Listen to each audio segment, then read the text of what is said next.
Good morning बच्चों, मैं अभिषेक मिश्र, PGT chemistry. आज 11th क्लास के लिए लास्ट क्लास में हमने थर्मोडायनेमिक्स का जिक्र किया था।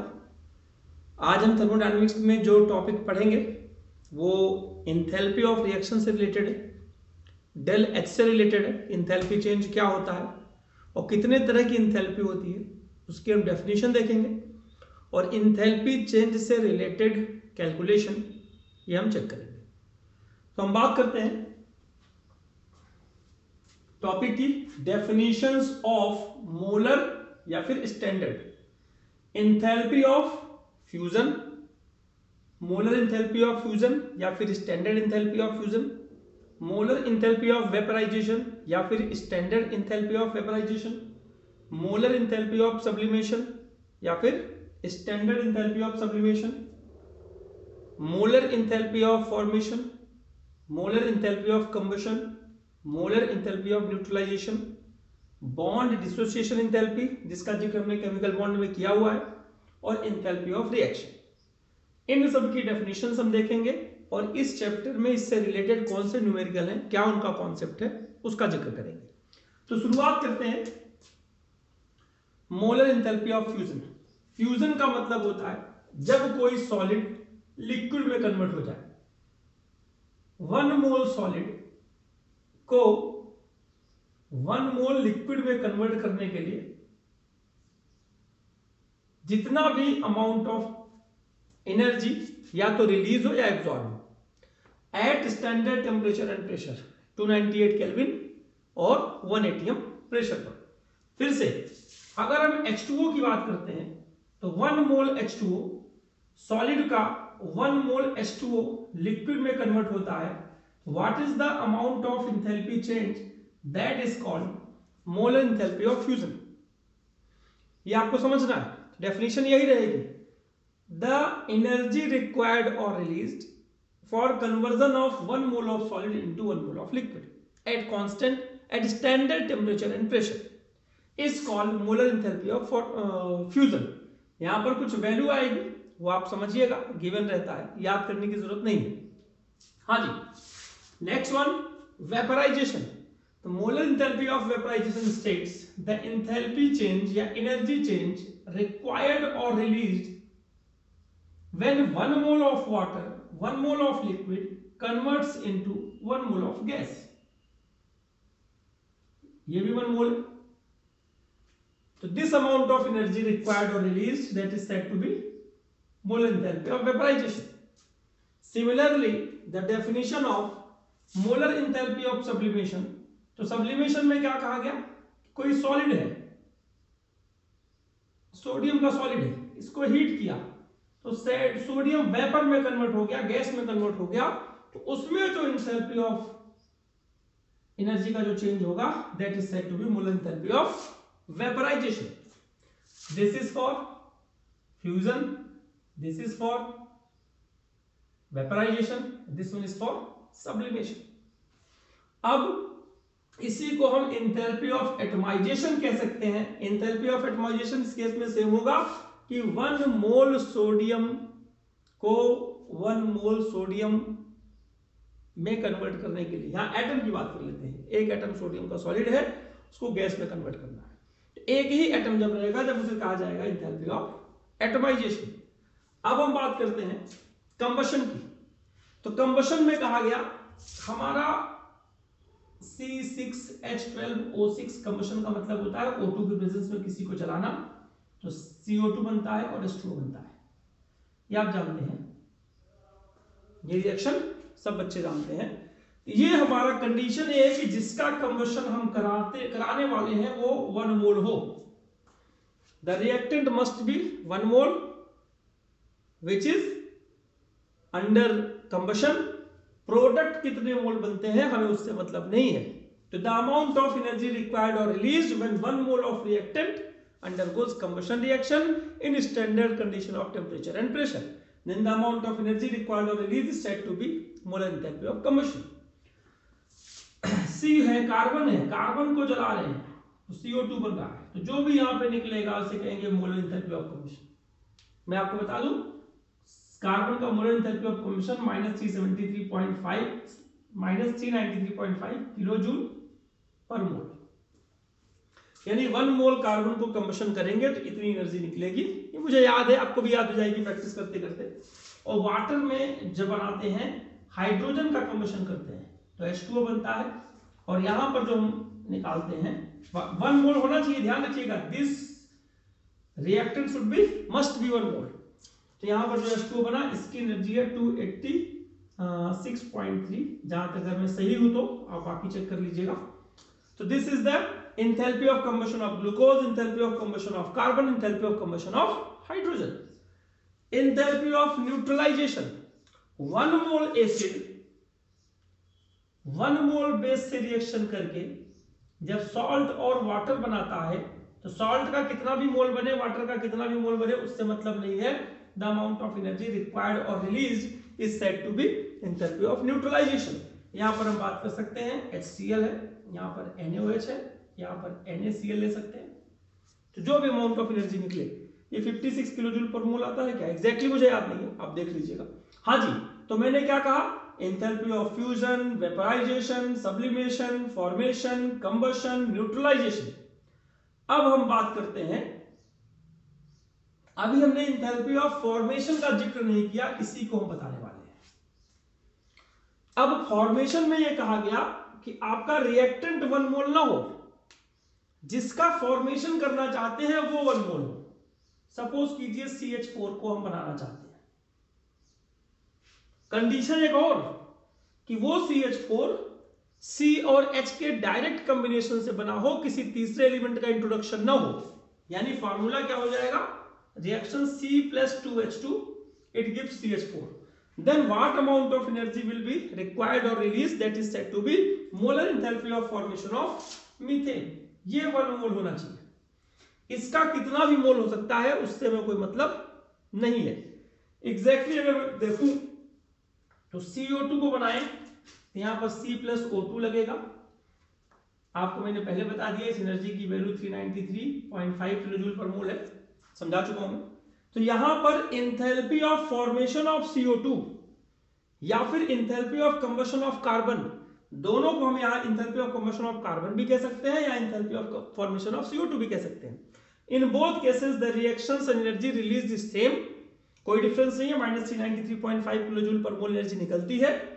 और अगर यहां हम हाइड्रोजन का कंबशन कराकर वाटर बना देते हैं, याद रखिएगा वाटर और CO2 1 मोल होने चाहिए, तो हम कैसे बना सकते हैं उसी कंपाउंड से। तो this is said to be, जो हमने कहा -286 जो वैल्यू हो, 83 ऐसी कुछ वैल्यू है इसकी। तो this is called enthalpy of formation of H2O, और यहां क्या कहा गया था, enthalpy of combustion of H2। दोनों बातें आपको समझनी है। अगर मान लीजिए CaCO3 को हीट करने से CaO और CO2 बनता है, यहां पर मान लीजिए इतनी एनर्जी निकली, यहां 1 मोल CO2 बन रहा है, but this amount of energy is not said to be enthalpy of formation of CO2। CO2 बना तो है लेकिन ये किसी और कंपाउंड के डिकम्पोजिशन से बना है, ये C और O के डायरेक्ट कॉम्बिनेशन से नहीं बना। अगर कोई आपसे कहे ये ग्लूकोज है, तो ग्लूकोज की एंथैल्पी ऑफ फॉर्मेशन की रिएक्शन लिखिए, तो कैसे लिखेंगे, यानी हमें ग्लूकोज राइट हैंड साइड बनाना पड़ेगा। इस चीज को देखिए आप, ये समझने वाली बात है। ये आपका C6H12O6, अब enthalpy of formation of glucose हमें जो भी वैल्यू निकल जाए, कितने कार्बन है 6, तो हमें यहां पर 6 कार्बन लेने पड़ेंगे। हाइड्रोजन कितना है 12, यानी 6H2 लेना पड़ेगा। ऑक्सीजन कितना है 6, 3O2 लेना पड़ेगा।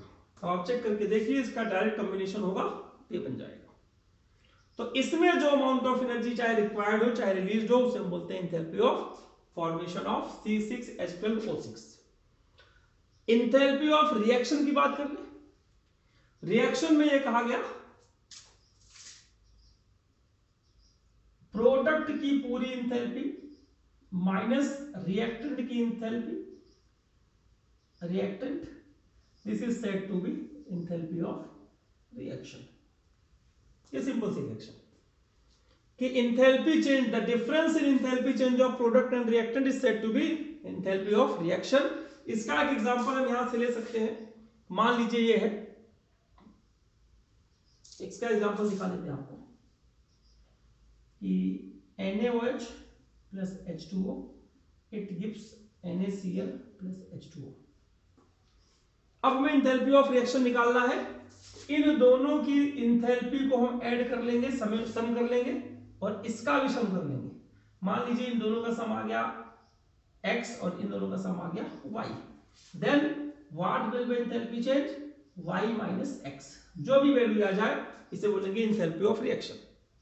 याद रखिएगा कि NaOH की इंथैल्पी और H2O की इंथैल्पी जब मिलाएंगे तो वैल्यू पॉजिटिव भी आ सकती है, नेगेटिव भी आ सकती है, कम आ सकता है, ज्यादा आ सकता है। एनसीईआरटी की रिएक्शन है ऐसे, आप समझ के कर सकते हैं उसे।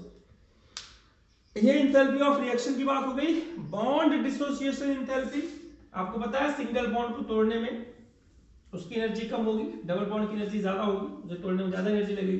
ट्रिपल बॉन्ड की एनर्जी और ज्यादा होगी, वो आप समझ सकते हैं, आपने पढ़ा हुआ है केमिकल बॉन्डिंग में। अब इन्होंने कहा कि अगर मैं एक और एग्जांपल से इस चीज को समझाऊं कि इंथैल्पी ऑफ, हाँ एक क्वेश्चन याद आ गया मुझे, N2 plus 3H2 it gives 2NH3। This is the Haber process for the formation of ammonia. Haber scientist का नाम है। इन्होंने कहा कि अगर इसका delta H minus 92 kilo joule है तो find out the value of enthalpy of formation of ammonia कितनी होगी। तो enthalpy of formation of ammonia की ये रिएक्शन तो है, लेकिन ये रिएक्शन सही नहीं है, क्योंकि इंथैल्पी ऑफ फॉर्मेशन में अमोनिया का एक ही मोल बनना चाहिए और यहाँ पे 2 मोल बन रहा है। यानी इस रिएक्शन को अगर हम 2 से डिवाइड कर दें तो जो हमारी रिएक्शन बनेगी N2 3/2H2 sorry is equal to NH3। सबको 2 से डिवाइड कर दिया तो जो वैल्यू आ जाएगी ये आपका 92 का हाफ कर देंगे 46 kilo joule per mole. This amount of energy is said to be enthalpy of formation of ammonia. ये आपको समझना है। अब मैंने आपको इससे रिलेटेड कुछ कैलकुलेशन बताई और एक और टेक्निकल कैलकुलेशन देख लीजिए, एग्जाम में क्या आता है और वो कैसे पूछते हैं। उम्मीद है आपको ये बात थोड़ी समझ में आएगी। यहां पर आप 2 रिएक्शन देख रहे हैं। पहली रिएक्शन वो कह रहा है C+O2 = CO2, जिसकी जो वैल्यू है मैंने आपको बताया -393.5, कभी लगाते हैं कभी नहीं लगाते, किलो जूल पर मोल। और दूसरी रिएक्शन में कह रहे हैं कि जब CO हाफ O2 से रिएक्शन करता है तो फिर से CO2 बनता है। This is not the formation of CO2, याद रखिएगा, इंथैल्पी ऑफ फॉर्मेशन नहीं बोलेंगे इसको। अब इन्होंने कहा कि इस रिएक्शन के होने पर y किलो जूल पर मोल एनर्जी निकल रही है। अब ये कह रहे हैं find out the value of enthalpy of formation for carbon monoxide. हमें क्या करना पड़ेगा, पहले इसके लिए रिएक्शन लिखो, यानी हमें ये रिएक्शन फाइंड आउट करनी है। इस रिएक्शन का डेल्टा H चाहिए। कौन सी रिएक्शन? C+12O2। हमें रिएक्शन कैसे पता चली? वो खुद कह रहा है इंथैल्पी ऑफ फॉर्मेशन, तो इंथैल्पी ऑफ फॉर्मेशन के लिए CO लिखेंगे 1 मोल, और 1 मोल CO बनने के लिए कितना मोल C चाहिए, कितना मोल O2 चाहिए, वो आप समझ लीजिए। तो ये हो गया इंथैल्पी ऑफ फॉर्मेशन ऑफ।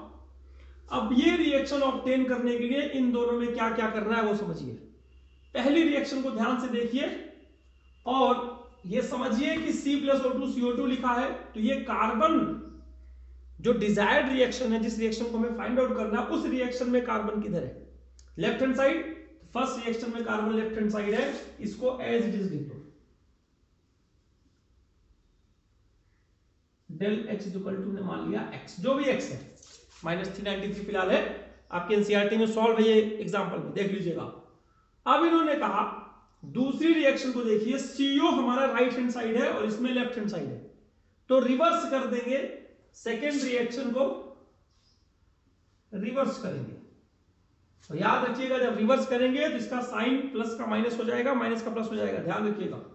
अब ये हो गया आपका CO2 gives CO plus half O2।